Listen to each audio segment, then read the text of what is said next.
Welcome to Picks with the Professor, the show where a real statistics professor and his cousin and their friend gives you sports betting tips. I don't know about friend. I feel like in Ron Swanson, apparently we have now on the show as a guest. Gotta change the look up a little bit. Gotta change the look up.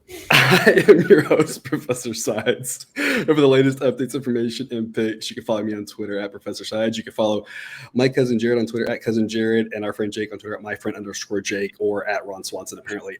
This Culture Ball episode covers select games from week 6 of the 2022 season. We're going to wrap up and finish up every game that we haven't covered yet on this episode. Look back to a few more. But in case you're new here, I've built a mathematical model that predicts what the spread should be for every FBS college football game. That information, along with each team's power rating and a graded A, B, or C pick, either now or coming later, for every single game is available in the Google Sheet that is linked in the show's description. The goals of this episode are to share key information about these games, give you a few things to think on, and explain why certain plays are being made in order for you to come up with picks that you are comfortable with. We never recommend blindly tailing or fading any pick, rather to hear the justifications and thought processes to make sure you're fully on board with us or against us before investing your hard-earned money. So I like to say, take what you like and leave the rest. As we go through the plays, remember there are no locks in gambling. So it'll give you our loves, likes, and leans to indicate my confidence level with respect to scaling wagers, because Jared and Jake will also be utilizing a weighted unit scale for this college football season. And as always, please remember that good and bad variance will occur. So as much as we'd like to say we'll be profitable each and every week, that is an impossible reality for any gambler. Gentlemen, how are we doing tonight? I'm good. Braves finished up winning the East. I don't know how much happier I can be at the moment. Fair. Yeah, good for you. We've talked multiple times about how much we love this slate this weekend. I'm glad to have Jake here too to see if he either confirms that this is a good weekend or if he completely disagrees. Right. And, since we're crazy. Maybe we should buckle up. Yeah, exactly. This is a great weekend of football. It's just going to be a lot of fun. Makes us feel a little better, I guess, right? Yeah. All right. Well, before we get to the show, some reminders. Please hit that like button if you're on YouTube. Also, if you are yet, please consider subscribing or following. It's free, and if you turn on notifications, you won't miss any of the college basketball, MLB, or college football content that this channel provides.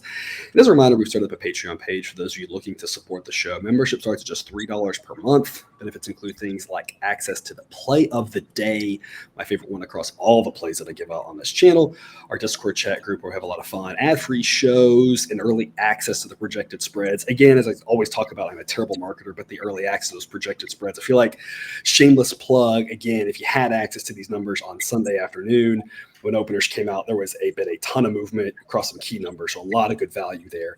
Both of these gentlemen get the early access to the projected spreads as part of their employment contract. I guess contract. Yeah. They get access, so they know what's up. But we'll get to the rest of the games for this week. All lines courtesy of BetOnline. Sign up link in the show description and current as of the time of this recording on Wednesday night. All these games are on Saturday. We're going to start at noon Eastern. Purdue and Maryland. You know, both of these teams might be decent, and both of these teams might be a mirage, just fairly mediocre, headed for a 6-6 season. And I really don't know, honestly. And that's why I'm taking the 3 points with Purdue. And I'm going to do just like I talked about last episode. I'm going to actually do it for 3 plays this weekend. Did it once for the Friday game with Rutgers. I'm going to do it here. I'm going to do it one more later. I'm going to split my 2 units on it between the spread and the money line. I'm going to put 1 unit on the +3 and one on the money line at +135. I think Purdue's got a shot to win this. Like I said, I don't really know what to make of either one of these teams. They both have shown some potential, but they also have had some weak moments as well. Maryland, obviously much improved from what we thought, but are they good enough to win a conference game at home against a team with a pulse in Purdue? That's, of course, the question. Sideline says this should be Maryland -3.4. So since it's priced pretty well, I'm not completely sold on Maryland. And I think the model might be underestimating Purdue just a little bit because of their quarterback issues. And so I think Purdue might be a little bit better than Sideline realizes right now.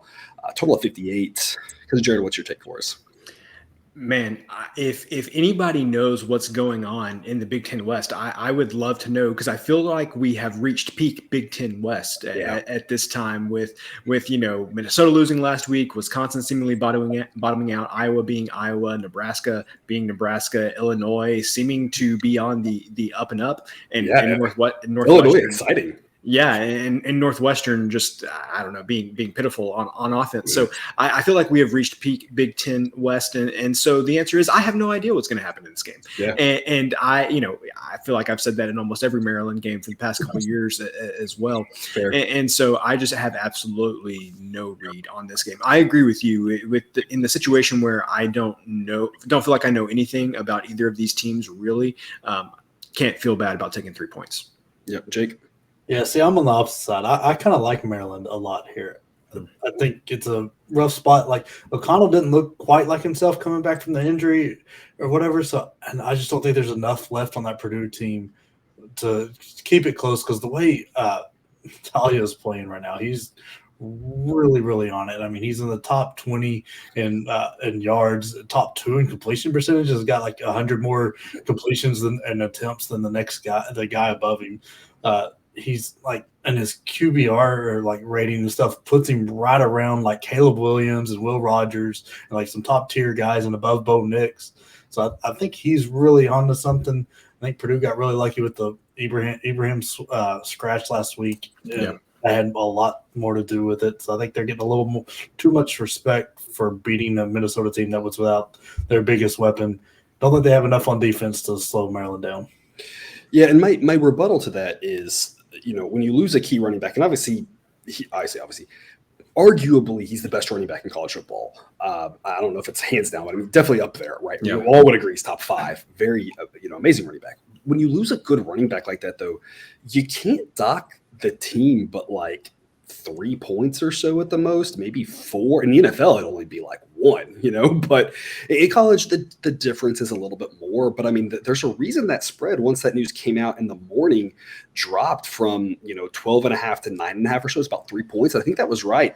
Minnesota still should have won that game without him. And so that's where I'm like, I just want to make sure, viewer, that you're hearing this and you make sure you're on the same page with us, which is, that Purdue won that game does not explain that they won by 10, I think. The 10 points they won by and the 10 points that they should have won by or whatever, that Ibrahim was not worth 20 points to there was more going on that hurt Minnesota. Absolutely. I wouldn't say it didn't, but it shouldn't have caused them alone to lose the game. Purdue played well. Yes, Purdue played well, and they always show up in these games against ranked teams where they shouldn't win and then win. Also true. And then the teams where they should win and aren't ranked and aren't big-time TV games, they just disappear. So. That's true. And I do think it'll be a fascinating game. Like I said, Maryland's definitely on the rise. The question is just how good are they? They've done better than we thought. Their defense is playing respectable, which is kind of all they need with that offense, right? There's a lot of questions with this game. Like I said, I'll be on the dog here. I split my wager here, but I mean, you can kind of just go all money line. And I don't think that's crazy because I kind of feel like either team could win this game by 20, and we'd all be like, okay. Yep. I don't know. Maryland made me a believer after sticking with Michigan as close as they did. Yeah, it was very impressive. As played, so they kind of made me a believer in Maryland. So we're going to write it out. Yeah, especially just take away the first 2 plays of the game there. Right. And, you know, yeah. Yeah, so it should be a fun one for sure on noon Eastern. I'm there, Jake and on opposite sides. We'll see how that goes. Also at noon Eastern, a great set of games. This one should be competitive, but probably not one that's going to make your TV screen.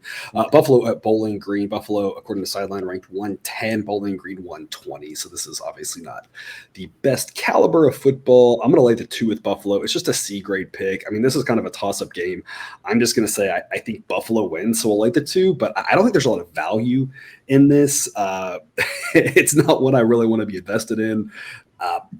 Buffalo has showed a pulse that the model has wanted them to show since last year. But are they good enough to go and win a road conference game like this against a team that's not bottom 10 technically? I don't know. I'll lay the 2 with Buffalo. I think it's a side I'd rather be on, but it's more of a diversify the portfolio play than I really like this play. Total 54.5. Because Jared, what's your take?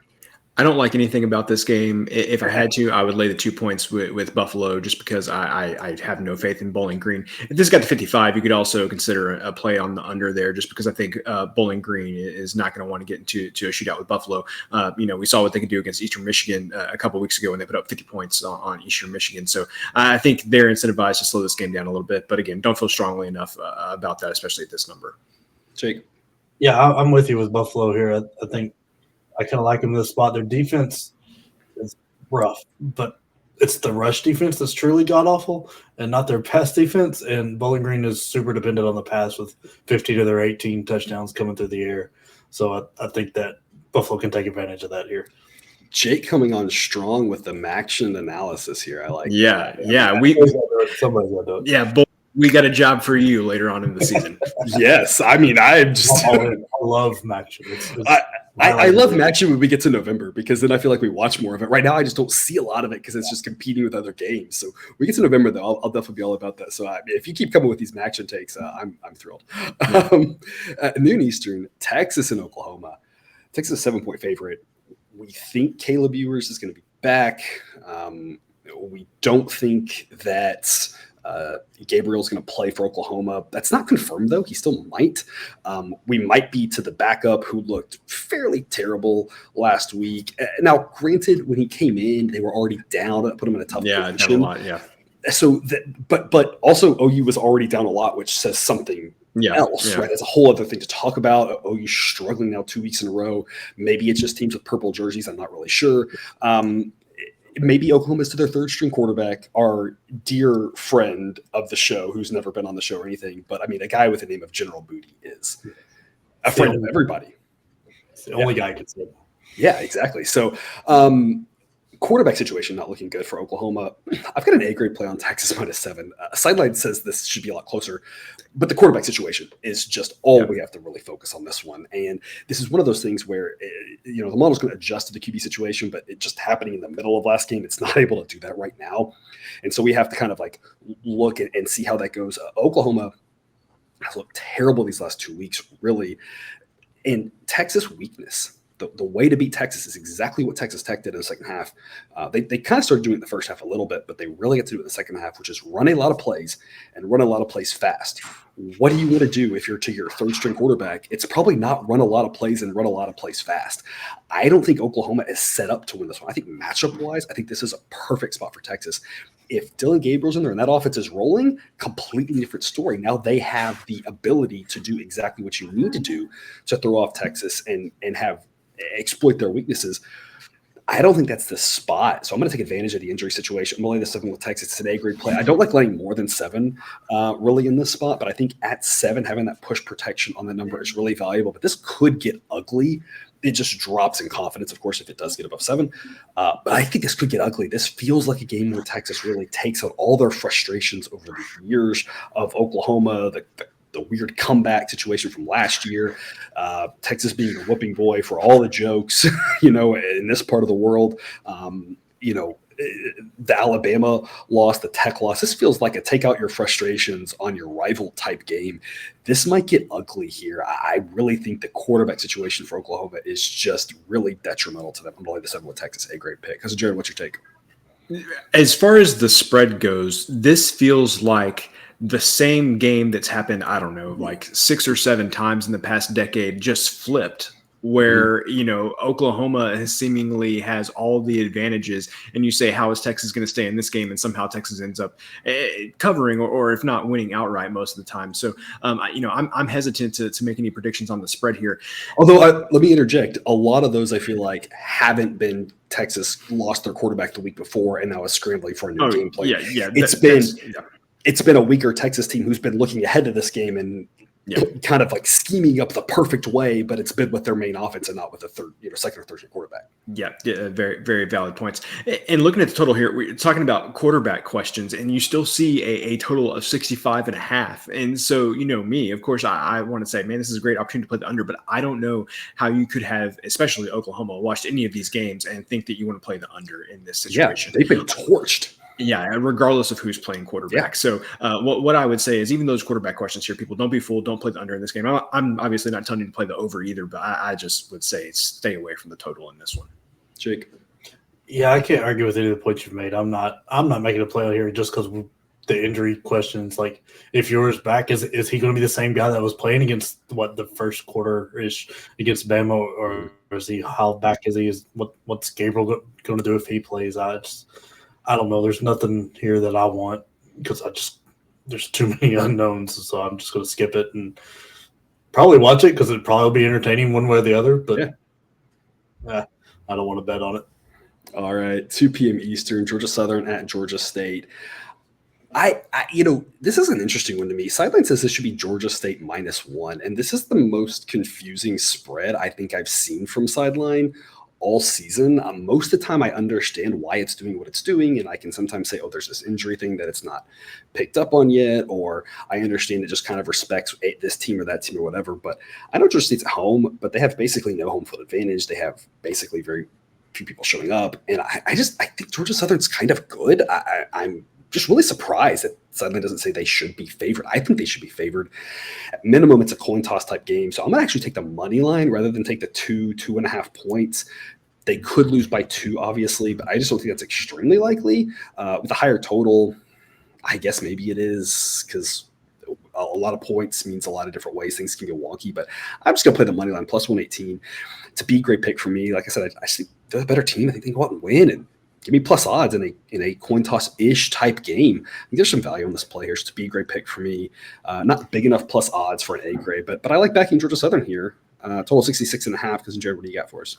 The funny thing is that I agree with you. Like, I don't know what I would have made this spread. I can't say that I've watched a ton of Georgia State football this year, but I would have said pick them at worst. I don't see why Georgia Southern wouldn't have been favored by a point or two, probably, just based on what we've seen from them beating Nebraska. That's what I would have said is Georgia Southern -2. Yeah, hanging in there with Coastal Carolina. They've looked pretty sharp. Georgia State, on the other hand, hasn't looked great in a lot of their games.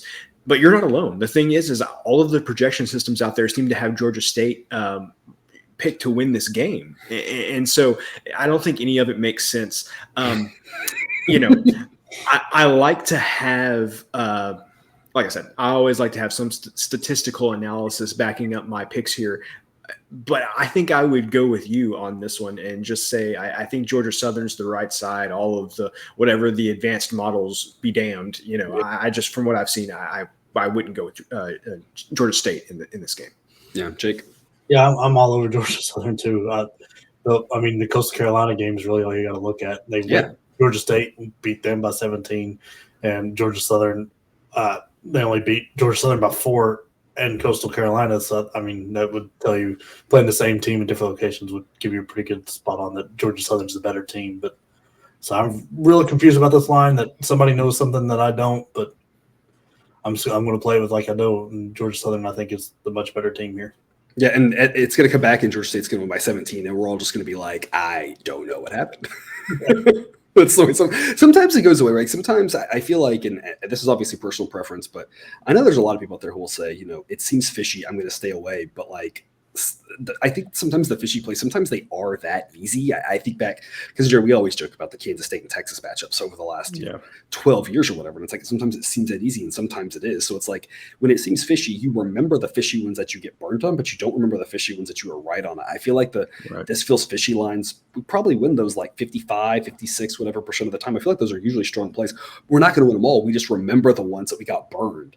We're like, oh, clearly someone knew something we didn't, and it's like, I don't know, maybe it's just there's variability and maybe we still win those more than we lose them and they're worth playing it. That's my 2 cents. You don't have to agree with that. It's just how I feel about that's how I feel about this doesn't make any sense lines is I think in general we win them more than we lose them.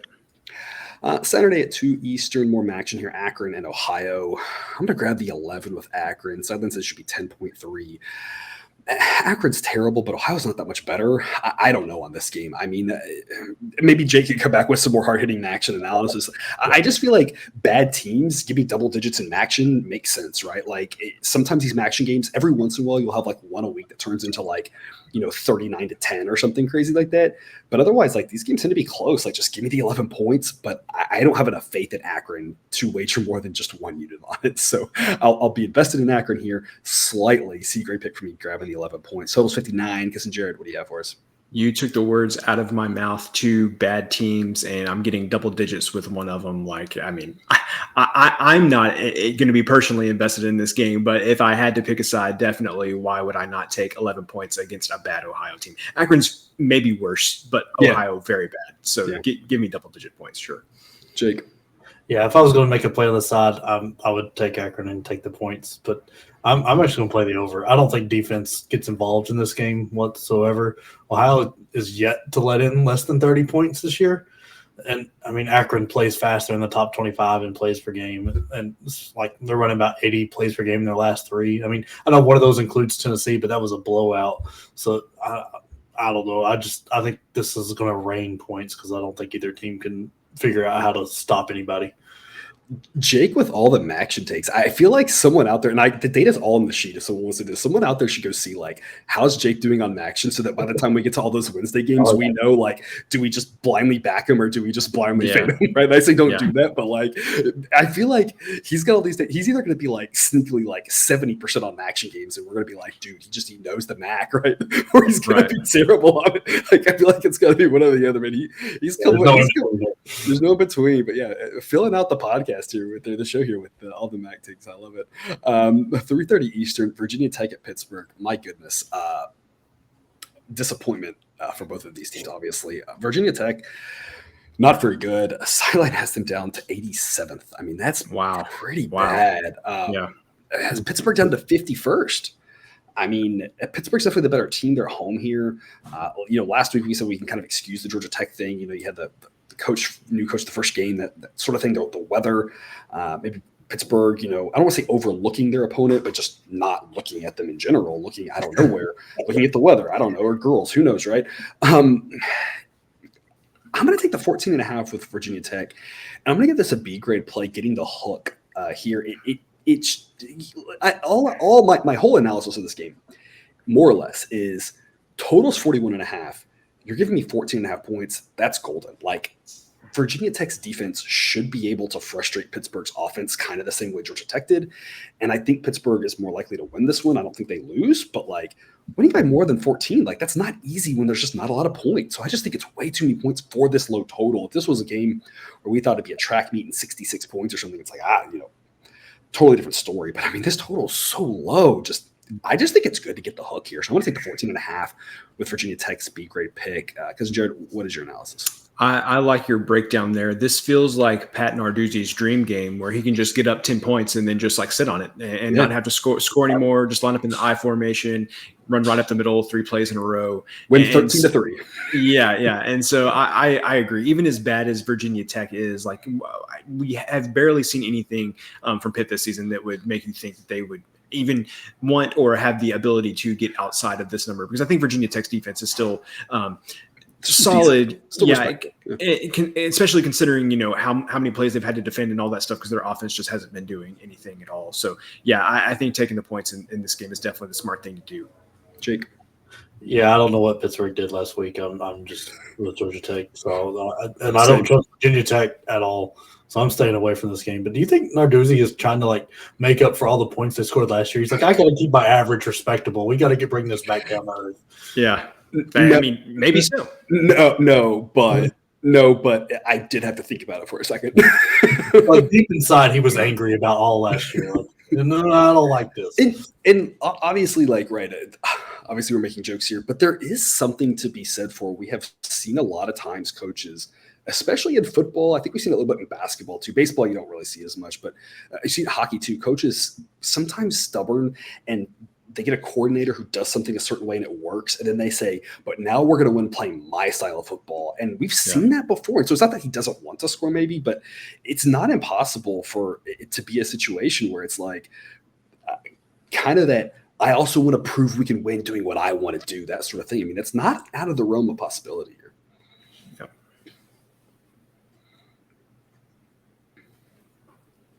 It really seems like he found something last year and went, not anymore. Yeah.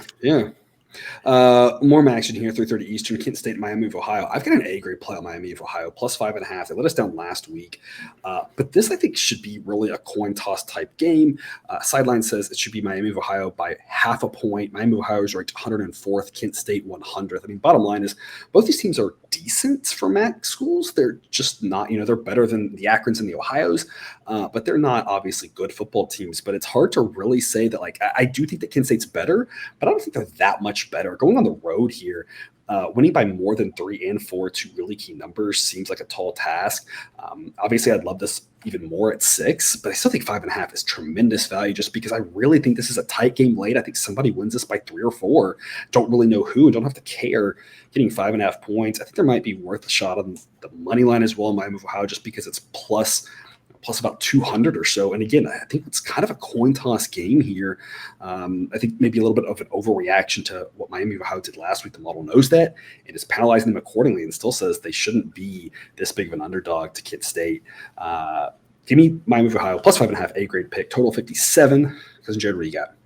Official play for me here. I am on the over 57. I saw all that I needed to see from Kent State against Georgia. We know they like to play fast. We know their offense is good. And we've talked about Miami, Ohio's, defense a couple of times this season, how I think they're pretty good. But again, you put up 20-something points against Georgia. I'm not really concerned about what you're going to do about Miami of Ohio. And on the flip side, Kent State's defense, nothing necessarily to write home about. So I feel good about the over 57. Kent State could get to like 52 themselves. So I feel pretty good about this. Jake. Yeah, I don't have a play here. This is the action game I'm sitting out. I just after getting drilled by Oklahoma, Kent State just showed up, figured out how to play football. They gave Georgia everything they wanted, and they beat Ohio. And Long Island, does that count? But in Miami, Ohio, it just scares me the way they fade so quick. Like they come out hot and hard. So they were ahead of Cincinnati. Yeah. They were going to win. They were hanging with Kentucky for a minute, and then second half came around and they just disappeared and then gave up the game to Buffalo in the fourth quarter. So I'm not sure what I want to do right now. I'm skipping it. I might jump on the over because the over sounds good because I think there's just going to be points all over the MAC. But I'm sitting out on this one. Yeah. Well, and my thought is, if they beat Ohio, but like we just talked about, I think Ohio is clearly worse than both of these teams. Yeah. And they needed overtime to do that at home. So I just think it's one of those that wasn't that impressive, really, to me. I think we're all kind of hanging your hat on Kent State playing really well against Georgia, but that's their only game that they've played well in all season. Yeah. And I do wonder if Buffalo is actually not terrible. And we're discounting that Miami of Ohio lost to them because the model thought Buffalo was going to be better last year, and they just couldn't figure it out. But then this year, Buffalo did have that one game, the Holy Cross, I believe it was, incident. But other than that, they've actually been, again, not good, obviously, but kind of not terrible. So I'm just kind of keeping an eye on that Buffalo. I feel like that might want to really recalibrate our expectations of some of these teams because we kind of are like, oh, well, they did this against Buffalo. And it's I think we're just maybe thinking too much about last year's Buffalo and the Holy Cross situation without looking at the totality of Buffalo, kind of putting together a resume to maybe get to 6 wins in the MAC and make a bowl game, which is shocking given how terrible they were last year. Yep. Yeah, it's not a bad time to do that. We're after this week, we're about halfway through the regular season. So, wouldn't be a bad time to recalibrate what you really think about these teams. Because sometimes they just don't come out of the gate good. Yeah, and you get that one game and it reinforces your belief on them, but you got to look at it, because of what you thought coming in. But it's look at all the other games as well. Again, I'm not saying Buffalo is good, but I wonder. And this week again, it'll be interesting. If they can go on the road, and we talked about that one earlier. If they go on the road and win that one handily, it kind of reinforce maybe they're not a terrible football team. Getting back to they've had some solid seasons in years past, and maybe they can get back to being respectable for the MAC again. 3:30 Eastern, Utah and UCLA. This is the other game. And I'm going to split my wager, not with the plus odds, but actually with the minus odds. Utah's a 4-point favorite. I like Utah in this spot. Just laying 4 is a little bit more uncomfortable in what could be a really fun and exciting game. So I'm going to split it between the -4 and the money line at -172. It's about the same value proposition here. It's a B grade pick. So I'm putting 1 unit on each. I just need to see more from UCLA. They did look really good this last week. I just need to see it again. Utah has been consistently doing it now for the last almost whole season, and now for the most part this season. So I just have more faith in Utah. It is a road game, of course, but UCLA doesn't have a huge home field advantage. Again, UCLA looked great last week. I just need to see it again before I really think that they're going to be able to hang with the top tier of this conference. If they do, I'll change my tune on UCLA, but I just need to see it here. I just need to see them pull out the victory here for me to think that they're really capable of it. Otherwise, I just trust Utah more. They've been a good team to us. At this point, Sideline has Utah ranked 5th in the country. It's the 5th best team, predictively, not saying the 5th best resume, but predictive-wise, the 5th best team in college football going forward. It's got UCLA up to 23rd, so UCLA's moving up. But UCLA still as good as they looked last week, they still have a lot of holes in what they've done up until this point of the season. And I can't just take that one game and forget everything that I saw before that, or everything I saw in the play-by-play, because most of their games were on Pac-12, and so we didn't actually see them. But all of the yards that other teams put up, I just can't forget all of that for this one great game that UCLA plays. And maybe UCLA was just playing possum, and maybe they're just saving it all, right? I don't know. I need to see that before I buy into it. For now, I still trust Utah. I'm going to take them. I'm going to split it between the -4 and the money line. That way, if they win a close one, at least we basically broke it even. And if Utah comes out and wins, by a touchdown or so, then we can pick up both of these plays. Total 64.5, pretty high for a Utah game. Cousin Jared, what do you got for us? So in regards to the spread, I kind of like what you said, and that being that we've just seen Utah for an entire calendar year now just be really solid and consistent, and for the most part knowing exactly what you're going to get week to week. The other thing that I would say about that is I feel like Utah's defense is definitely a step up from what they saw against Washington. Washington has had a great turnaround this season, but I think their defense is definitely a step above. So I kind of agree with you. I really like the money line play actually in this situation.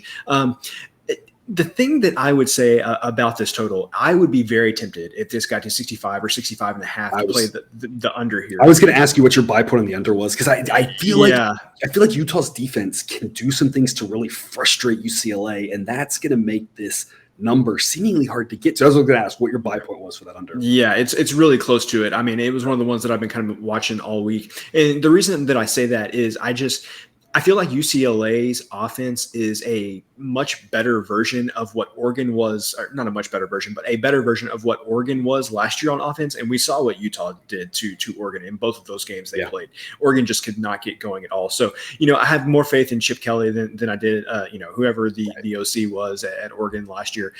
But still, just Utah's defense has just been so solid and so consistent that I trust them to get some stops in this game. So, if this gets to 65, definitely like 65 and a half, I think I would be on the under. I agree with that. This is one I was looking at as well. If you're on that, I'm officially on that as well. So it'll be one where we both jump on that if that happens. Because I was just sitting here thinking, I was like, Utah, just feels like the type of defense that's going to make this UCLA offense. Yeah. UCLA's offense feels like one of those like specialty cars where if like things are going well, and if you throw like one kink in it, it's going to be a lot of trouble. And Utah seems like that type of defense. Jake, what's your take?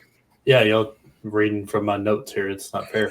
But this is my game of the week. I'm putting 2 units on it. Like, I think Utah is going to come out and make a big statement here.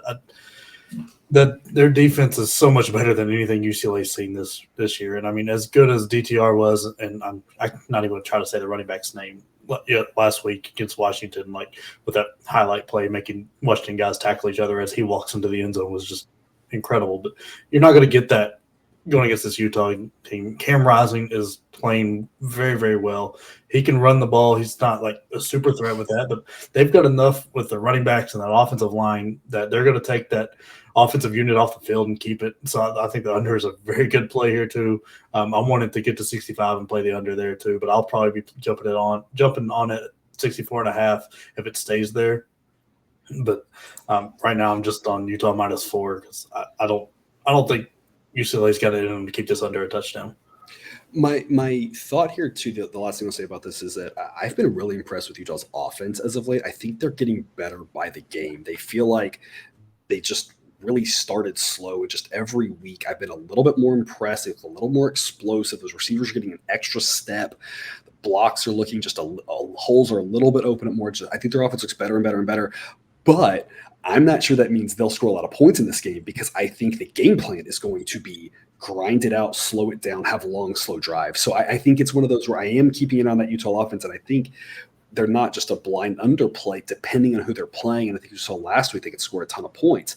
I just think, and I think they could against UCLA. I just think Whittingham is such a good coach. He's not going to be out there saying, let's get to a track meet with UCLA. He knows exactly what to do here. And that's going to be, let's grind this out slow, frustrate them, keep their offense off the field.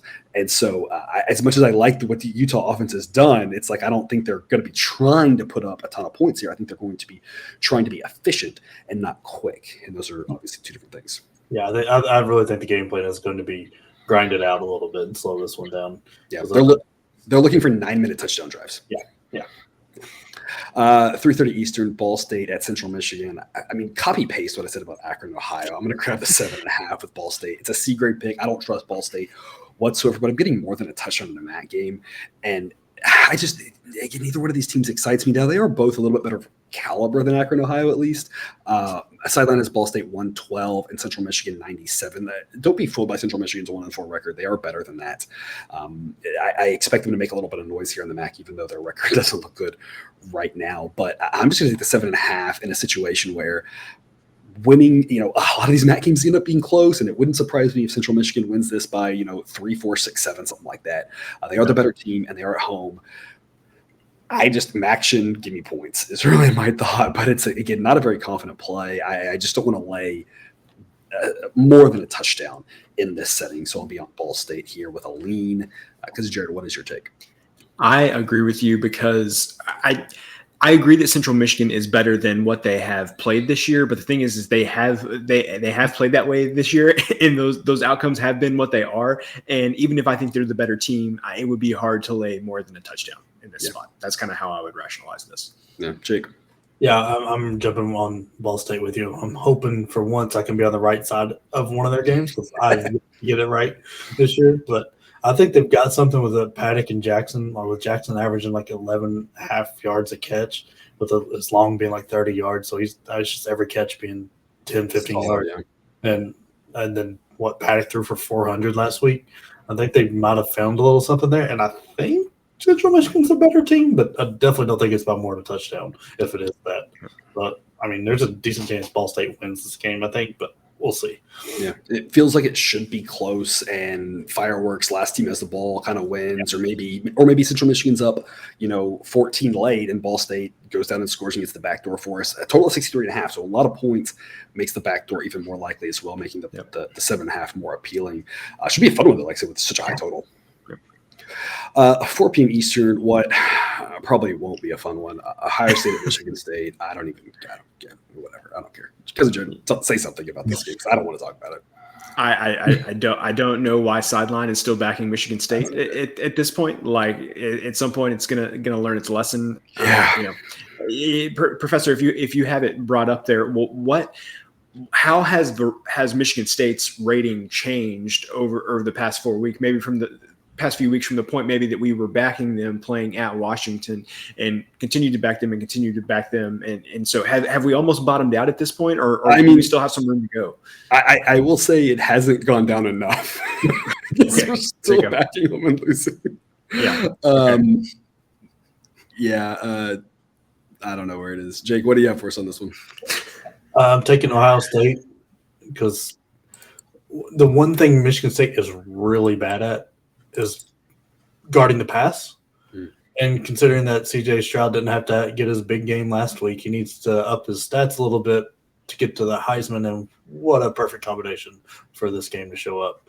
So, I think it's going to be brutal. I'm sorry for everybody in East Lansing, but yeah, I think you overpaid your coach quite a bit. Yeah, I think that's well. Let's not throw stones at people who may have overpaid their coaches here. Okay, there's no reason to throw people under the bus that might do that. But back to Michigan State overpaying their coach. Yeah, so the bottom has not yet been reached. I don't think I've seen a drop that much. Almost a 9-point drop in 3 weeks. The interesting thing, so yeah, I'll pull it up here. The interesting thing is they started out at 12.4, and then they were at 12.6, up to a 15.1, then down to a 13, and then now down to a 6.9. I mean, no, they still have room to go. The question is, and this is the tough thing, and this is why I said I'm taking Michigan State plus 27. It's a C grade pick. Sideline says it should be 25. My question about Michigan State, and this is where I honestly don't know the answer, is how bad are they? And I don't think that they are like basement of the Big Ten bad. Mm-hmm. I still think they're not good necessarily, but like because you say do they have room to go? Whatever that they reached their bottom or whatever. And I'm like, I kind of look where they are now, and I'm like, that could be the bottom. Like that's not crazy to think that they're like right around just barely better than average. Is that crazy? Well, so what has gone good for them? the first 2 games of the season where they blew out very, very bad competition. That's the only thing. Well, I mean, that's what I'm saying. Like even in those games, like what are you pointing out saying, man, this team does X well? I think the fact that we always talk about this, right? When you beat a bad team by a lot, that still says something. You can't completely discount it, and that says that you've got some talent on your roster. I'm just watching them. I'm like, I can't point my finger to what they do well. Like even Rutgers, you're like, okay, their defense is okay. I mean, they're terrible. They're a bad team, but I mean, I don't know what this team does well, and this is not the team you want to be trying to find your identity with against. It's just a bad combo, and man.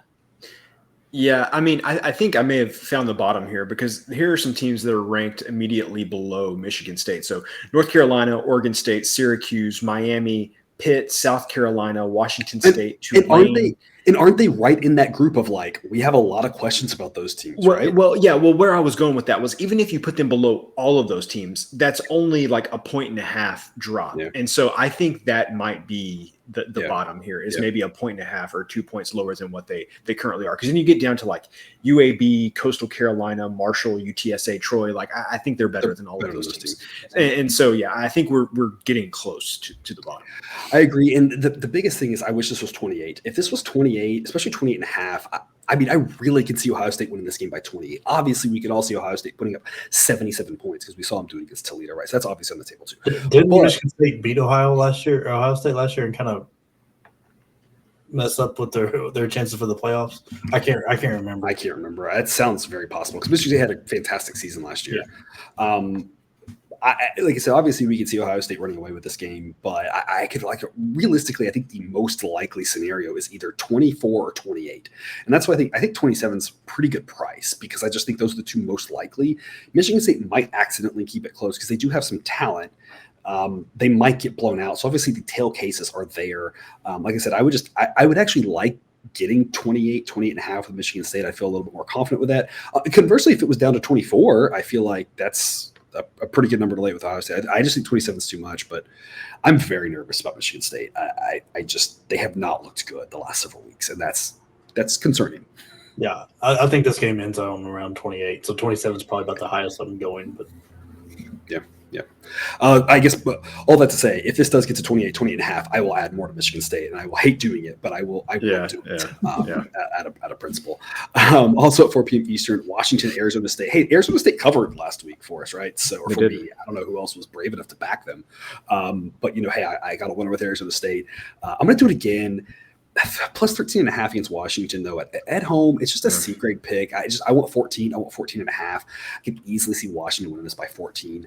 Sideline says that this should be Washington minus 12 and a half. So it thinks that 13 is a possible landing spot, 10, 11 as well. But obviously 14 is very likely too. So I think it's priced pretty well. But I'm gonna be on Arizona State. Like I said, really it's 14 or 14 and a half. I think it's a good time to take them. Just tons of questions about both these teams, right? Washington has definitely improved, but they've been so up and down. It's hard to really say where they are, how much improved they are. Are they like a little improved, a decent amount improved, or a lot improved? It's hard to say. Arizona State now with the new coaching system, coaching staff there, interim situation, like are they now terrible or just bad? I mean, there's a lot of questions with both these teams. So it's a lot of points. Give me all the points. I just wish I was getting more points is really the bottom line for this one. Total's 56 and a half because of Jared. What do you have? This is a total that I've had my eye on with, to either of y'all here. What's y'all's thought on the total on this game? I'm going over. I mean, Washington, it just gives up 20 points to everybody. Like it's just handed out like it's candy on Halloween. Yeah. So I think they can get to 30, 40 easy. I think I would go over. I'm having flashbacks to when Arizona State played Utah, and Arizona State was mostly moving backwards. Right. Utah's defense a lot better than Washington's, though. So yeah, I just can't get those flashbacks out of my head. But I do think you're right. I think that Arizona State is able to move the ball on a weaker defense and put up some points. So I would lean over as well Yeah, I think Washington's defense may be more similar to USC's than Utah's. Like this game feels like it's 38-24 or something like that, and so I agree. The over this is lower than the total is lower than I thought it would be, and so 56 kind of you think because it's a multiple of 7 but it would be 55. More key number than it is. But yeah, 55 is a big one, 58 is a big one. Even 57 and 59 are more key than 56. So to me, like no big deal right here. If you like it over 56.5, wait, maybe it'll go down a little bit, and if it goes up to like 57 or even 58, like it's not that much different. So this is one I have my eye on. Stick with us on Twitter, and maybe it'll become an official play later in the week. Jake. Yeah, I mean, I've already said I'm going over it. Okay. But I'm also going to take Washington here. Arizona State's played one 2-score game all year that ended within 2 scores, and that was the loss to Eastern Michigan. Every other thing has been 3 scores or more, and I think that continues. Every quarterback has a good day against them. Their pass defense is bad, and there's no reason Penix Jr. doesn't have a great day. Have a Caleb Williams type day against them where he threw for like almost 400 or something crazy. So it's just I don't see them getting in Washington's way, and Washington's defense sure is not getting in Arizona State's way very, very often. So I think this goes over it. I think Washington covers this one. Arizona State's schedule is interesting. They almost assuredly lose this game. They have a bye week. Then they go to Stanford, having 2 weeks to prepare for a road game against a okay Stanford team. That's a winnable game. Then they go to Colorado. That's a winnable game. Yeah. Pick up a couple wins there. They got Arizona to close the season. Like their schedule's interesting. They might still accidentally make a bowl game, which is crazy to think of that's even on the table. I don't think they do. Yeah. I think they still fall short of 6, but getting to 6 is like surprisingly possible with this team and what the schedule sets up for them. They got 3 more potentially winnable games, and then they just got to find an upset somewhere. Yeah. That's a lot of faith in Emory Jones for them to get to the bowl game. Yeah, I didn't say I think they could. I just said that it's even possible, that it's not like 0% with rounding here. 6 p.m. Eastern, Western Kentucky at UTSA. This is the game. And if you watch episode 2, Cousin Jared said there was a game that you could set the total high enough, and I was like, I wonder what it was. And I, as I was looking through the games today, I took half a second. I just saw this. I was like, oh, that's the one. Yeah, I'm playing Western Kentucky, and I'm recommending the over. I agree. I don't think you can set this number high enough. I think probably 76 would be like, you probably maybe shouldn't at 76 or 77, but like even then, I don't know. This feels like one of those wonky like 52 to 48 games or something crazy like that.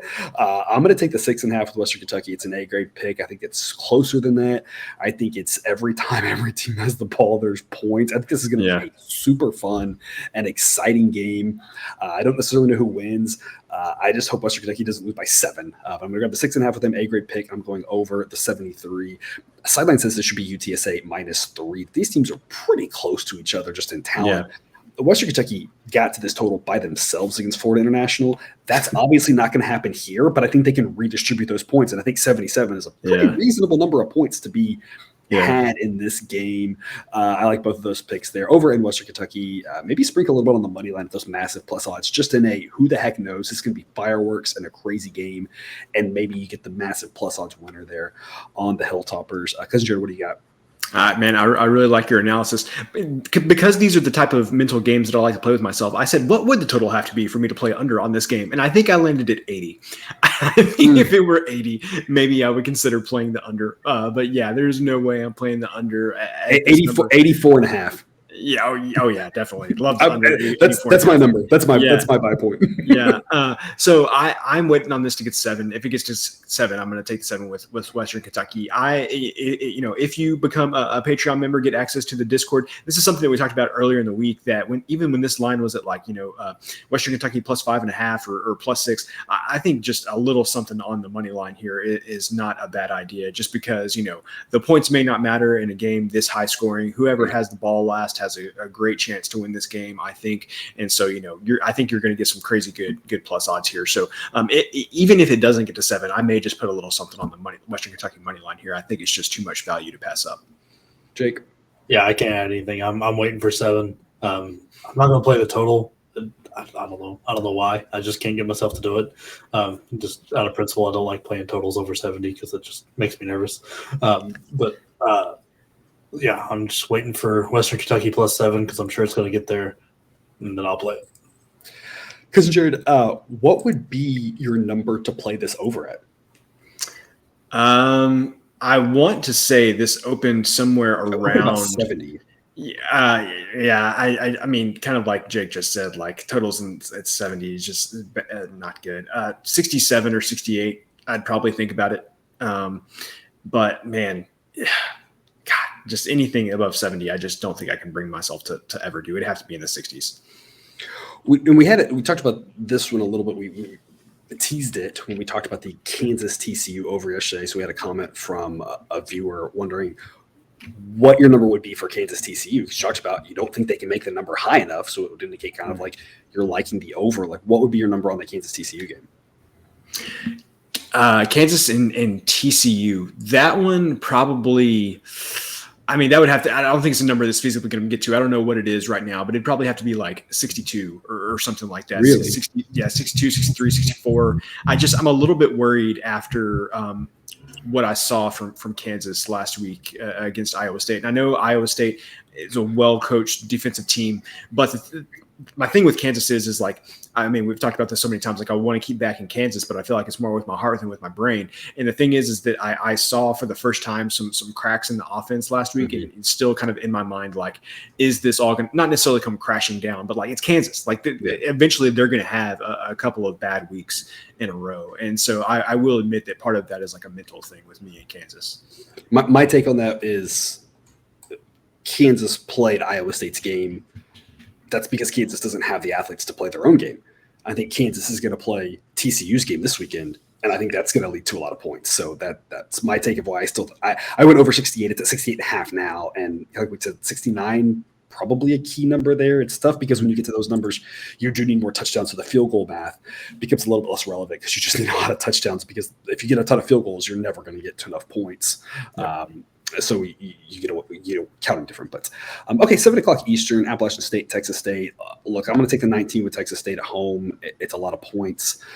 Sideline says it should be 18. Appalachian State, obviously a really good team, but has shown the ability to play to the level of their talent and not necessarily take care of business like they should. They're a lot better team, obviously. It's a lot of points. I'm taking Texas State out of principle, but I have no faith in Texas State whatsoever, so it's not a confident play, just a lean for me. I think it's pretty well priced, I guess is what I'm trying to say. And so I just think there's a lot of value in it. It's not one that I really want to be invested in. If you give me maybe 21 and a half, maybe Texas State's a little more exciting, or if the number's lower, you can lay it with App State. But we've seen App State play a lot of games closer than they probably should, both good and bad. And so, if the same sort of thing happens here, I can easily see App State kind of sleepwalking their way to a 14-point victory. So I'll take Texas State, just a lean though. And like I said, what I think is a pretty well-priced game. Total 56. Cousin Jared, what do you have? I am looking long and hard at the under in this spot. No Texas State game has gone over this number this season. App State, I think we're a little bit looking back on their season and even their offensive statistics, it's a little bit warped by that 63-61 game against North Carolina. When they just we're going to snap the ball and score points. Yeah, it was every single play. And then they had two conference games against Troy and against James Madison. Both of those games hit 60 on the nose. But James Madison and Troy are just in a completely different league than Texas State is. This game reminds me more of the game that Texas State played last week against James Madison that ended up being 40-13. So I think you can see something similar here again this week. So again, 56, not a terribly key number. So, I think you viewer listener have noticed at this point that like on some of these dead numbers, I'm fine just waiting. If it gets down to 55, I'll play under 55. If it goes up to 57, even better, I'll play it under 57. So this is one of those just at the 56 number. I'm fine with waiting, but definitely the under has my attention here. Jake? Yeah, I'm going to ride with Appalachian State here. I think Jared hit a nail on the head. It's going to look a lot like last week, which was a 27-point loss to James Madison. I don't want to go any higher than 19 because I don't think Appalachian State has quite the offense James Madison does. So I think there's a lot more likely we get 20, 24, right there where you're nervous the whole time. Yeah. The backdoor gets real. Gets a real big possibility, but so I'm going to be lightly invested in the Appalachian State here. All right, 7 p.m. Eastern. Southern Miss at Troy. Troy, improved team, looking, a lot of upside here. They definitely have my attention. Sideline has them up to 65th.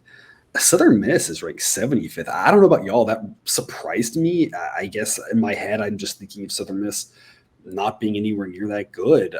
So I don't think Southern Miss can hang in there in this one. Troy, according to the model, should be a 4.2 point favorite. So I'm going to grab the 6.5 with Southern Miss. Just a lean. I want 7. I want that push protection on 7. It's such a key number around this spot.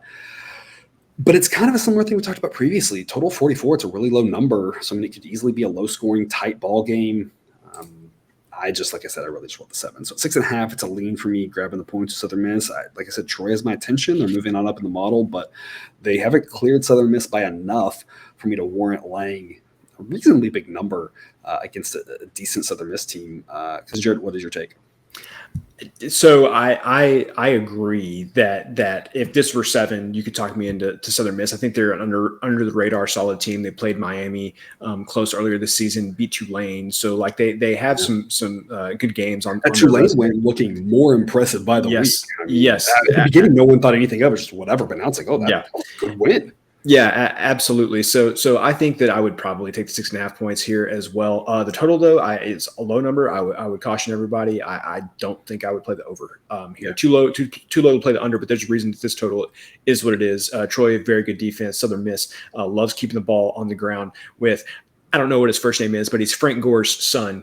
And is it Frank Gore Jr.? I don't even know. And yeah, that he's done for the year. Is he done for the year? I could be wrong. I could be wrong, but I mean, it's not like I'm staying on top of Southern Miss football news, except Brett Favre, illegally, redirecting funds to his daughter's school, Southern Miss. But anyway, that's neither here nor there. I'm not keeping up with the running back's health at Southern Miss as close. It is Frank Gore Jr. by the way. Yeah, okay, there you go, Frank Gore Jr. And if he's out for the season, that's terrible because I know that he's a pretty good running back. Anyway, so Troy, very good defense. Southern Miss likes to grind it out on the ground and kind of ugly these games up. That's what they did against Tulane. And so anyway, low total. I would not bet the over though. I haven't seen anything here. Just a quick Google search. I could have easily misread something, but if not, you're breaking news here on the show. Yeah, yeah. Let me call Frank real quick. Yeah. I've talked myself out of what I was going to do. I was going to take Troy on this. But the more I think about it, the more uncomfortable I'm with it because when looking at Southern Miss, they've won their last 2 games that went over Tulane.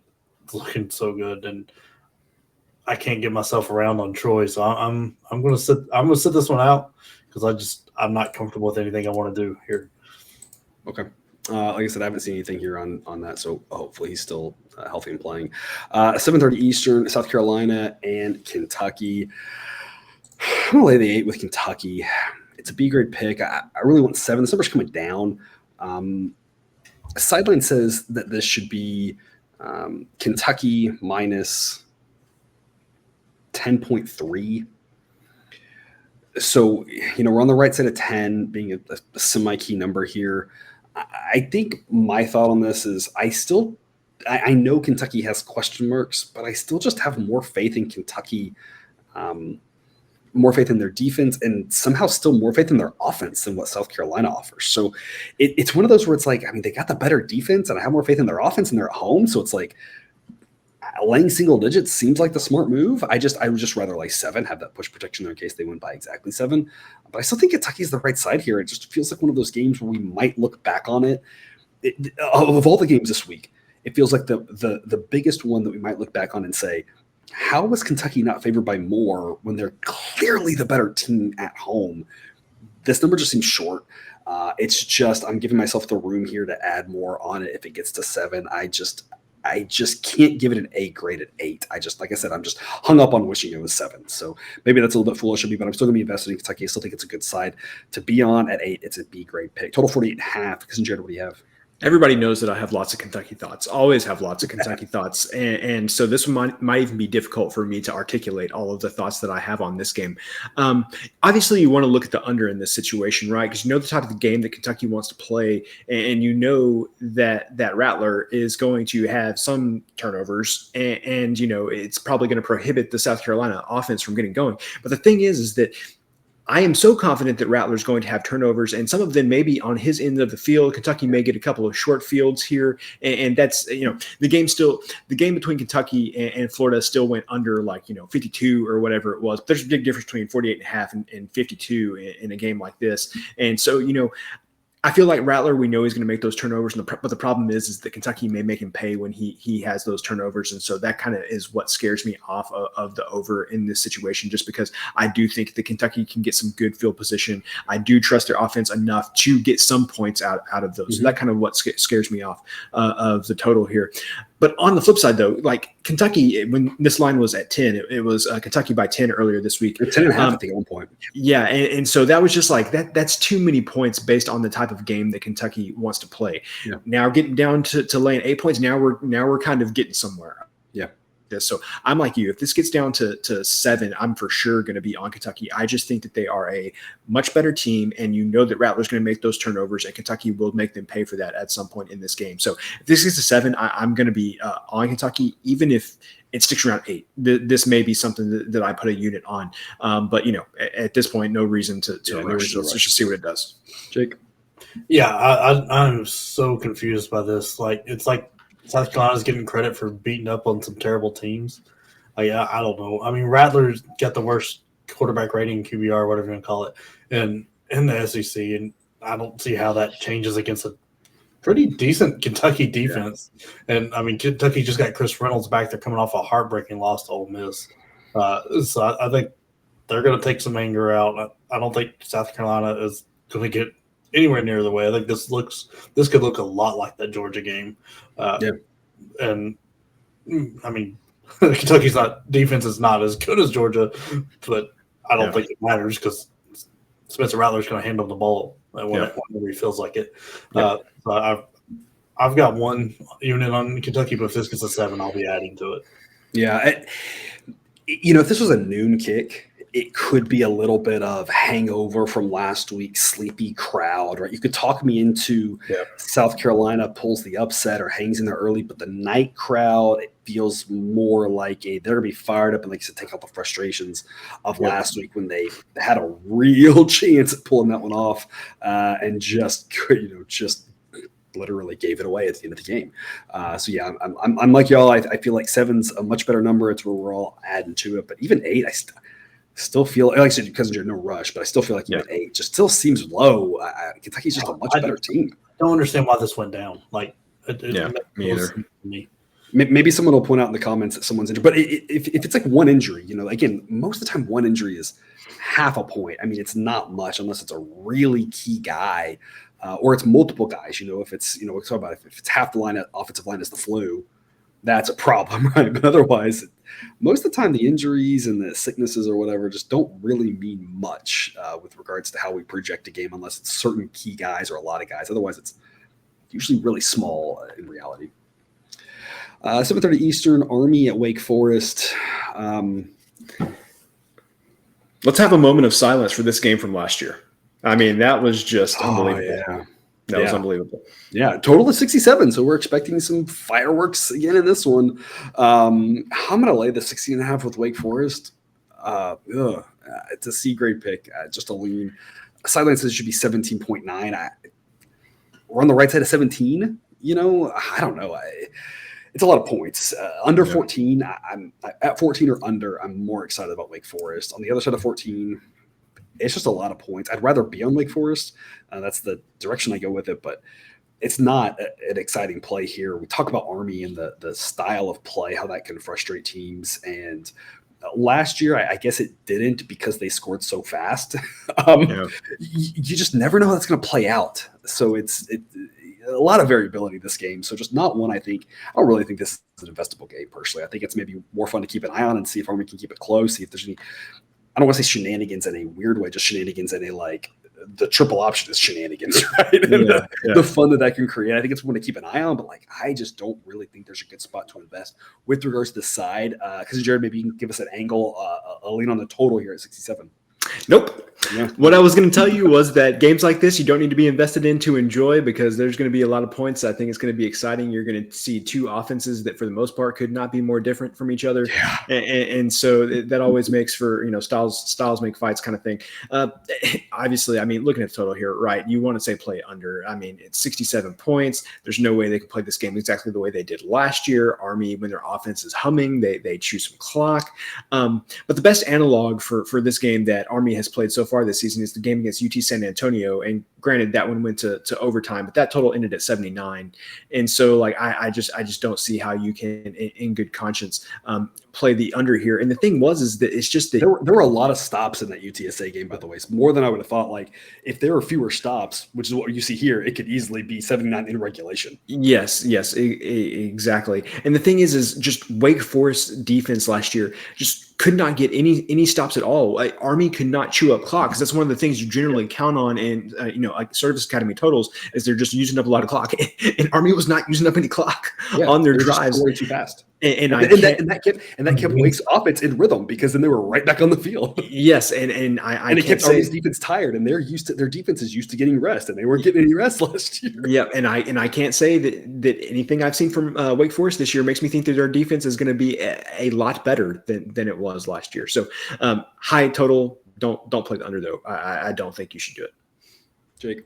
Yeah, this for what Joel said, this is exactly why I'm staying away from it. I think Wake's easily 17 to 20 points better than this team, but the way Army plays, they might not have the opportunity to win it by 3 scores. So I get nervous. That's why I'm not playing that. And then last year's game, where I don't 26 points. I don't know if Wake's has improved that much. So it's just it's a game that I want to keep an eye on, just because Hartman is fun, and then the triple option is always fun to see what teams do with that, especially coming off that Florida State game. It's just very different, so it could be fun to keep an eye on. But other than that, I'm staying away. Because Jared, I'm eyeing the over. I'm eyeing the over as long as it stays under 70. We talk about field goals not really mattering when you get to these types of numbers. You really can just count by sevens, because you're going to get a lot of touchdowns. You saw last year, not a single field goal is all touchdowns. Yep. The question I have for you, because I think we know what Army wants to do, which is grind out the clock in those possessions, and they weren't able to do it last year. Like you said, I don't really think Wake Forest defense is any better this year. The question is Army's offense, has it taken a step back from last year? Because if Wake Forest defense is even the tiniest bit improved and Army's offense the tiniest bit worse, it may lead to more 8-yard runs rather than 28-yard runs. Yeah. And that would change the style of this game. Is that possible, or do we still think Army's offense is good enough to just slice right through Wake Forest like last year? I think that is possible, and not even so much from the, you mentioned the yards per run or whatever, but for me, that's chewing up the clock. And so in my mind, it is possible that Army says, we need to try to chew up more clock and keep Wake Forest. Are they going to like kneel after a 10-yard run? Be like, we got 10, we're good. Let's try it again. If there's any team that is smart enough to try something crazy like that, it is Army. So yes, I think that your thought process there is sound. I don't do any official live plays. That's not helpful for you, viewer, because you'd have to be following at the right time or whatever. I do think this is a live betting opportunity, and I don't say that very often. I say it very, very rarely. I think I've said it all season on this show. I think this is a live betting opportunity. Seeing how the first quarter plays out will tell you a lot. If Army's offense is able to just be slowed down a little bit, it's going to change this game completely. I think if you're betting the total, I think you'll know after the first quarter with how this is going to go. Like I said, I'm eyeing that total over. Keep an eye on Twitter and the Google Sheet. I want to look into it a little bit more and just see about Army's offense compared to last year, because if it's anything like last year's, I think it'll just be the same sort of thing. It'll just be a track meet. As long as it's under 70, it feels like we could easily get to 35-35. Do you think Wake Forest got confused last year with the same colors being on and just didn't tackle? Like, do you think that was it? If Wake Forest stopped anybody else ever, then I would say maybe. But unfortunately, I don't know. I was just trying to come up with, like, maybe they were like, oh, that's no way he's got the ball. That's our guy. Like, yeah. 7:30 Eastern, Washington State at USC. I think this line's priced perfectly at 13. It is even money on USC at -13, so I'll lock in -13 even money there. Just a lean. Like I said, I just think this line's priced really well. USC's the better team, and they're at home. If you give me more than 14, I would be taking Washington State. If this was down to 10, I'd like USC. But here I think it's priced pretty well. Sideline says this should be USC -12.4. So again, I just think it's right on the money. Total 65.5. Expecting a lot of points here. Cousin Jared, what do you have for us? I think if I had to pick a side, I would take the 13 points with Washington State. I think just because they've, obviously they had to win at Wisconsin. They hung in there with Oregon. They've just been in every game, even the games they've won. They've been fairly close games. 13 points seems like a lot of points based on the type of games Washington State has played. And for some reason, I know this is just like, stereotyping or whatever on the Pacific Northwest, but it's like this feels like the Oregon State game, or it could be very similar type setup. You're where you've got a team that is just like spunky enough to maybe hang in there and do something with in like USC. the exact opposite way though.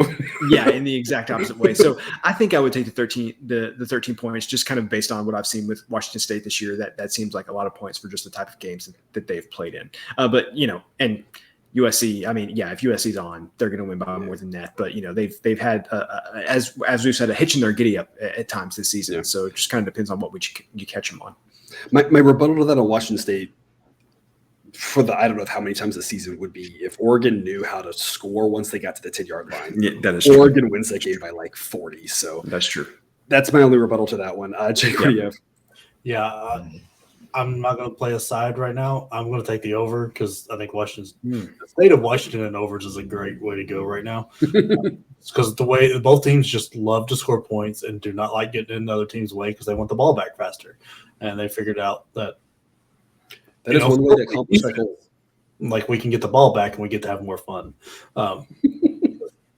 Lord, I mean, Bo Nix just shredded them for 428 yards. Yeah.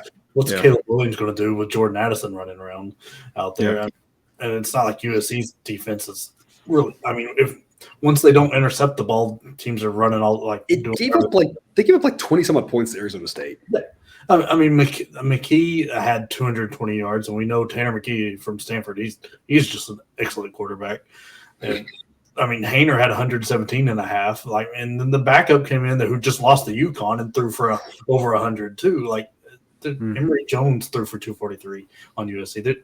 I just don't see anybody getting in anybody's way here, and there's just be points just raining down all over this field. So, I think. I think it's probably the strongest way to play this one is just root for points. It's obviously the most fun way to do it. 9:45 Eastern, Fresno State at Boise State. We talked about this in episode 2 because Jared. Look, I do want to talk about this game, and this is the most important segment of the entire week right here. You know why? It's the most important segment. You know why? It's the most depressing segment of the week. It is, but here's why it's the most important segment. Viewer, do not touch this game. Okay, there you go. Yeah. And here's why. I told y'all last week. And I know there were many of you. I'm looking right into your shoulder. There were a lot of you out there who, when I had a A-grade play on Boise State last week, y'all were like, this bozo taking Boise State laying points as an A-grade play after they lost to UTEP. And I told you, I said, look, you just got to zigzag with Boise. If you think they're good, they're going to let you down. If you think they're bad, they're going to play well. And guess what? Everyone's like, Fresno State lost to UConn? Oh, my gosh. I recall you backed UConn. If I recall correctly, you backed UConn last week. Against Fresno? Yes. Yes, absolutely. And so my point being, it's not Boise State will always let you down from what you think they're going to do. So last week I was like, everyone says they're terrible. Let's back them. This week, everyone says they're going to cover. I'm running away from that. But here's the thing. Fresno State's quarterback situation is questionable at best. If this was a team that I felt like could do something offensively, I would say, give me the 7.5. I love it. But we saw now the backup play in a game and a half, and he lost to UConn. I mean, and there were some circumstances around that. We talked about that, traveling across the country, right? First star, but I mean, that's still UConn, right? And so I'm very concerned about what he's going to be able to do. To me, though, you just never know what you're going to get with Boise State. And we've said this, we joked about it with Jack on here last year, if you were a viewer of the show last season. It's been a decade of this from Boise State now. There was a time when they were really good and you could count on them, but for the last decade or so, they've had some really good times and they've had some really questionable ones. And if you doubt that, just look at this season. They have just been all over the map. You never know what you're going to get from them. So like I said, my best advice on this one is just don't play this game. My lean is to take the 7.5 just because I don't know what the heck's going to happen. Like anything could happen and it wouldn't surprise me in this game. I have no faith in either one of these teams. And that's why I said I think this is the most important segment, because if you're sitting there saying Fresno State lost to UConn, let's back Boise, I just have a lot of evidence that says when you think Boise's going to do something that seems too easy, they go out and lose to UTEP. That was just 2 weeks ago, people. So I could tell you just do not back Boise, but also have no faith in Fresno State. So my lean is Fresno State because I'm making a pick on every single game, but it is one that I want zero part of whatsoever. Although I have my eye on the total here at 45.5. I feel like that seems really high because I have no faith in anybody to score some points. So Cousin Jared, should I take the under 45.5? I would endorse the under 45.5. I would not play over for sure, especially with what we've seen from Fresno State's quarterback situation. Hell, I mean, from what we've seen from Boise State's quarterback situation this year. I have nothing to say about the X's and O's on this game. When we talked about the Mountain West in our season preview show, I said, are we sure that Boise State is really that good? And then I proceeded to list off like all the other teams could potentially win the Mountain West there. And the thing is like I said that, but Boise State's low points have been so much lower even than I thought they would be this season. And I mean, they can still turn this around and go to the conference championship game and everything. But man, just so far this season, the low points have been so low. And of course, with Hainer getting hurt, and I had a lot higher expectations for Fresno State. Obviously, a player of his caliber getting hurt changes that. But this is just depressing because before the season, you would have thought, man, this is going to be an exciting game. Got to be tuned in. And now it's just kind of like this is blah. And this would have been your stay up and watch this. This is going to be a fun game. And now again, another one of those games with Saturday night late start. If you're watching this game and you're drinking, you will fall asleep on the couch. It will put you to sleep, I feel like. Yeah, so, man, it's just tough. For the season, looking forward to this. Now it's just kind of like, man, this is not going to be that much fun. Jake, what do you got? Yeah, I've got nothing. This is a useless game now. With Brockmeyer gone, Hainer hurt. I don't care. These teams can just fall off a map. Like I said, I'm eyeing this under. I feel like 45.5 too high for this garbage. I feel like 13-10 or something lame like that in the fourth quarter feels like where we're at for this one. Wrapping us up, the last game of the week before we loop back to other games. We've already talked about make some more plays here at the end of the show. Oregon State at Stanford. I'm going to take the 7 with Stanford. I'm not convinced that Stanford is any good. I'm also not convinced that Oregon State should be favored by a touchdown on the road against a team that's not terrible. I'd say they could win by 7 at Arizona or Arizona State, absolutely. But Stanford is just good enough to make me say, should Oregon State be favored by 7? But they're not so good that I'm like, they shouldn't be favored by 7. They're right in that questionable zone. That's why it's only a C-grade pick for me. I guess priced pretty well. Sideline says it should be Oregon State minus 5.5. So Sideline actually likes Stanford more than I do. I'm just not sold on the Stanford team. But like I said, it's really just the question is how good is Stanford and where are they? Are they, bad or are they mediocre, right? Where are they? I'm going to take the 7 with Stanford at home. Only a lean though. I'd like getting 7.5 a lot more, but if this was at 5.5, I'd have no problem laying 5.5 with Oregon State. So it's one of those where I think 6 or 7 seems like a fairly likely landing spot for this game. So because of that, give me the 7, but it's not my most confident play. Total's 57. Cousin Jared, what do you have for us?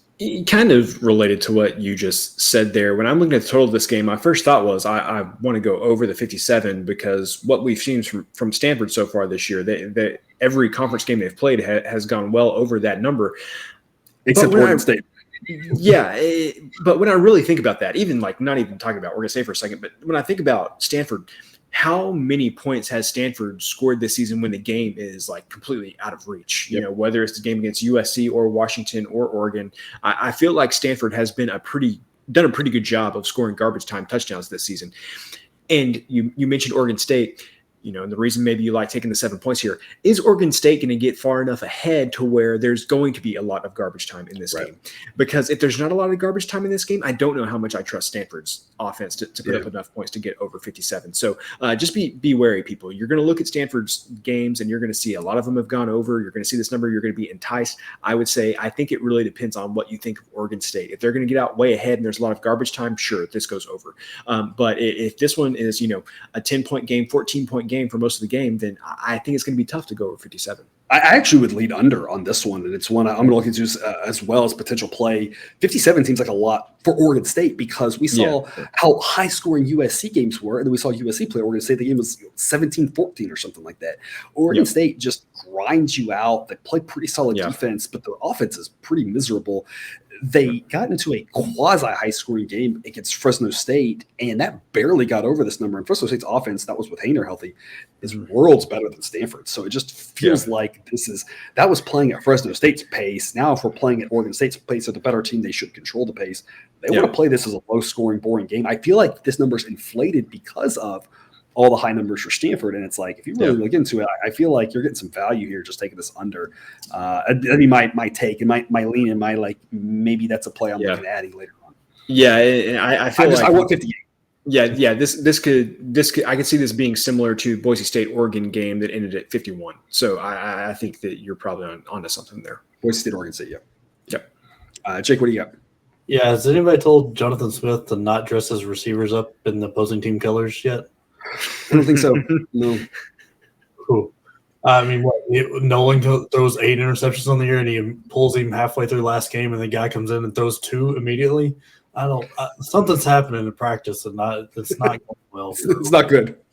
And that's why I'm on Stanford. I just don't trust Oregon State to be able to score enough to beat them by more than a touchdown. So getting a touchdown, I'm all for it. I mean, Stanford, they've gotten drilled and scored a lot of garbage time, but they've also played 3 of the top 4 in the Pac-12. It's not like they've had an easy road so far with Washington, Oregon, and USC, which are all fairly good offensive teams also.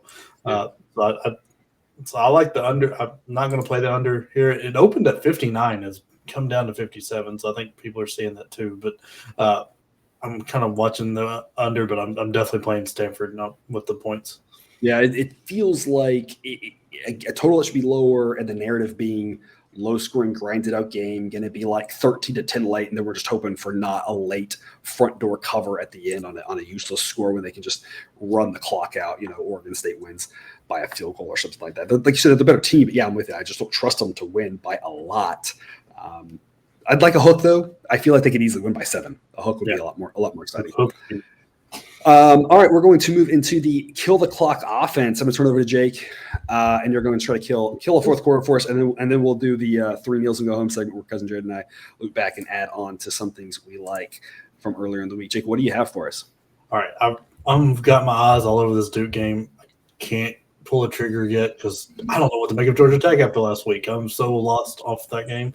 I am staying away from it. But if it gets under 3, I'll play it again, just like I did with Virginia. I'll just keep something to keep my eye out on. I'm going to take Michigan over Indiana because, God, why is Indiana? Why are you playing football anymore? Practice basketball more.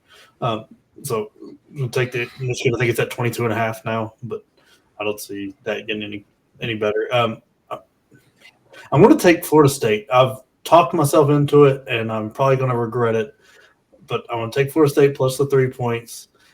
I think NC State is beat up after that Clemson game, and I kind of like Jordan Travis and that trio of receivers he's got. I think they can do enough to keep this close and keep it within a field goal. And the over I've kind of got my eye on too because I'm not so sure that this game doesn't go over. I think there ends up being a lot of points here, but just something to keep your eye on. I'm going to jump on Missouri because I think we get bad Anthony Richardson. It's not a game that's on TV, nobody cares about. So, like the 2 games he's had that people have cared about with the Tennessee and the Utah game, he's played great. But other than that, he's been – so I'm going to take Utah plus 10.5. Really? Not on TV? Well, no, it's probably on TV, but nobody cares about Missouri. Oh, no, fair. We'll jump on Air Force. I'm going to take Oregon over Arizona. Those 2 teams are it's -10 for Air Force and -13 for Oregon. Those two teams are playing bad teams and should take full advantage of it. I want to play the under in the Ole Miss Vanderbilt game. I think gone are the days of Lane Kiffin throwing up 80, 90 points in a game, and his defense is a little underrated, and Vanderbilt's bad. So I think I like the under 62 there. I'm not going to make a play on the side. I don't. After, was it Tulane or Tulsa that Ole Miss blew them out and then just forgot to score in the second Tulsa. half? No, it was Tulsa. Tulsa, yeah. They decided not to score in the second half. That's down to 17. I think it's the only line this entire week that has moved away from sideline. It is going the opposite direction. It gets better and better. Like I said, down to 17. Should I add something on that? 17 feels way too low to me. Vanderbilt is terrible. We really thought Vanderbilt might be coming up after that Hawaii game, and then at some point we all forgot to recalibrate and be like, oh yeah, Hawaii's terrible. Like Vanderbilt is improved, but they are still not anywhere near the caliber of the rest of the SEC. Yeah. No, and I'm very confused while that's going down. Yeah. I'm going to jump on Tennessee -3 here. I think the week to prepare is leaps and bounds. It gets away from that Florida game. It just makes them – and that offense puts a different kind of pressure on the LSU defense they haven't seen yet.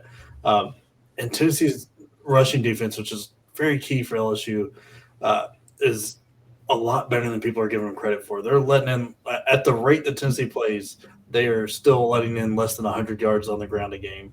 And I don't think Jaden Daniels through the air is anything to worry about. I think he has to run to open up the pass, and Tennessee's not going to let that happen.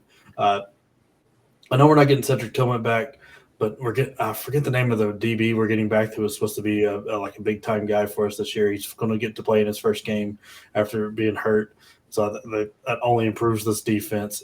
Hendon Hooker is not getting near the respect he should. I don't get it. He's got the best quarterback rating in the SEC. He's had 2 interceptions since taking over the starting job in week 3. I think Tennessee is going to get this one by a touchdown. My question to you, and I kind of like the under in this game is – yeah, I like the under also. I'm not – I'm okay. Well, let's do it now. I'm adding a play. I'm playing under 65. There you go. I think it's too many points. Yeah.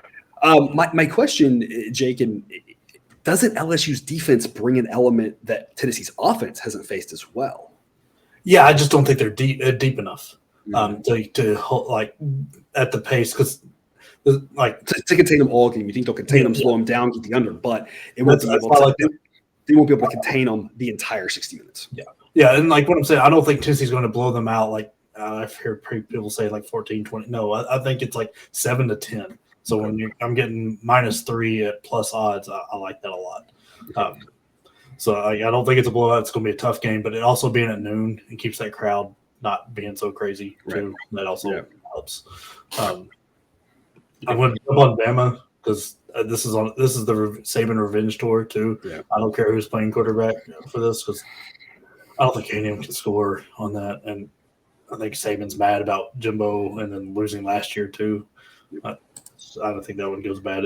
And then the surprise of the week, UConn being favored. I know FIU is bad, like if I would have thought about it, but just opening up and looking through and you're like, holy crap, UConn is favored on the road.